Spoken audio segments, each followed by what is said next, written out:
I have known shady and dim bar stools, where I received free piano lessons.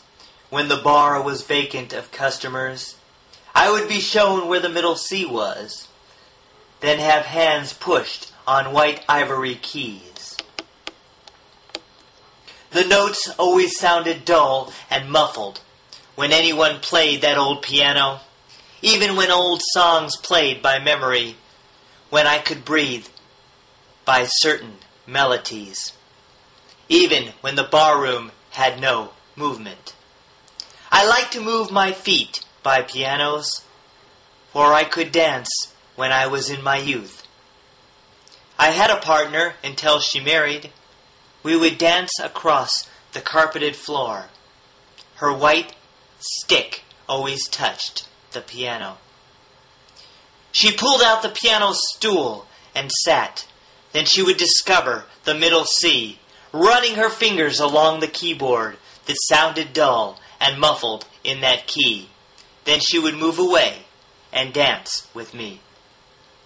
Sometimes she missed the smell of beer and smoke, or company and laughs of customers, except we were listening and dancing to the piano player playing hits while we looked around the dim, empty room. I have known dark nights of fat, thin, and tall, as fingers were scuttled over the keys, and random notes filled the room like banter, as the sound was muffled in middle C, and my dancing partner began to sing. The lyrics would always become muddled, as if they were scrambled inside her head. Then she would sniff the perfume off her dress, perhaps wondering if it was favored. Then she would stop and sit down, motionless.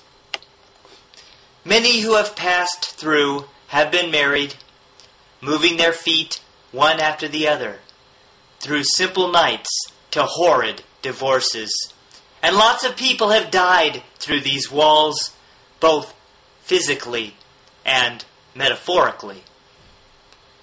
I still see her with her white stick tapping, lifting her dress when hearing her favorites, dancing to the strong piano rhythms, even though the piano was muffled. We were regular dancers and listeners. I am a regular reaching corners, gazing at the walls and the piano, drowning inside rhythm and old dances, turning sideways to those old memories, where I only remember middle C.